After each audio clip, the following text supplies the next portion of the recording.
This one is a crossover between a pasta and a risotto. This is a creamy tomato and beef orzo, also known as a risoni here in Australia. It's one of those dishes that you can whip up in about 25 minutes, use the ingredients that you have in your fridge, and it tastes absolutely incredible. Now there's only 3 things that we need to prepare for this dish. The rest of it's just adding it in, building it up as we go. We're going to need 1 brown or yellow onion, take off the tip, slice it in half, and then peel it. Make slices across, stopping at the root, do the horizontal slice if you like to do that, and then dice into small to medium-sized pieces, trimming off any excess flesh from around the root.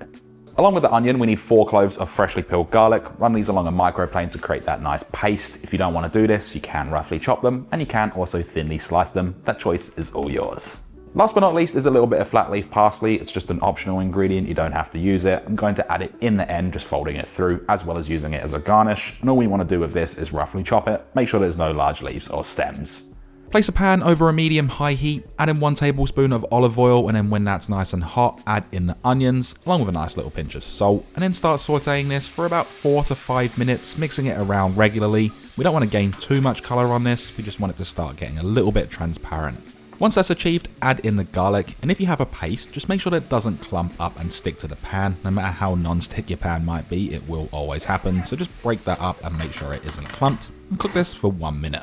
For the protein, I'm using 500 grams or 1.1 pounds of beef mince, also known as ground beef. This has a fat percentage of about 10%. The lower the fat, the better. We don't want too much fat in there. Season it up with a little bit of salt and cracked black pepper. And I like to let this sit for about a minute just to build that crust, get a nice browning on the bottom before we can start breaking it up. And we're going to cook this for about 6 to 7 minutes until it's no longer pink. And we also want to cook out any excess water that may come out of the beef. Now I want to apologise here because I didn't realise my camera went out of focus, but I'm adding in 2 tablespoons of tomato paste, 2 teaspoons of dried Italian herbs, and half a teaspoon of dried chili flakes, which are optional. Mix that all around and cook it for 1 minute. That tomato paste is just going to help build a little bit of depth.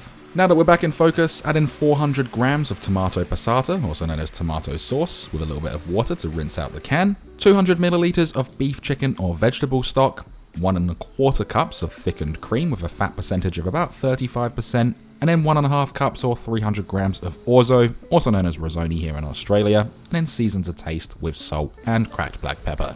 Give this all a really good mix around, make sure that none of that orzo or risoni has clumped up, and we're looking to bring this up to a boil. Now cooking dishes like this, especially a pasta in a 1-pot dish, has a tendency to stick, so we're going to bring this up to a boil, reduce the heat to low, and then cook this for about 10 minutes or 1 minute less than the packet instructions on that risoni or orzo. And I highly recommend mixing it around every 1 to 2 minutes or so, just so it doesn't stick to the bottom of the pan, but you should have something that looks like this.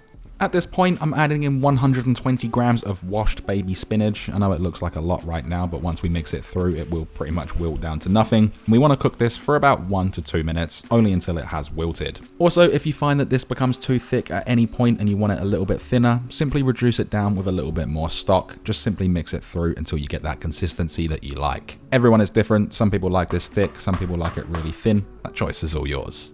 We'll finish this off by adding in some Parmigiano Reggiano. The amounts are completely up to you. Of course, don't go overboard, but a good amount is a good amount. Just mix that all through, make sure that it's nicely melted, and just double check it for seasoning, adjusting one more time before we can remove it from the stovetop. And now I'm making these portions pretty ginormous. This recipe will easily serve 4 people. You'd be surprised at how filling it actually is. As for garnishes, hit it up with a little bit of cracked black pepper, some more Parmigiano Reggiano, as well as that parsley that you can add in during cooking, as well as at the end, leaving us with this 1-pot, quick and delicious dish that I cannot wait for you to try.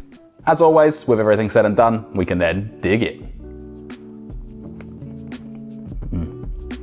The thing I love most about this is how simple it is. Whip it up in about 20-25 minutes, have it on the table, you can store it in the fridge, use it for meal prep as well if you prefer to do that. Add all sorts of different ingredients, just use up what you have, and the flavors are incredible. Definitely do make this, and I cannot wait to hear your thoughts. Let me know in the comment section what video you want to see next.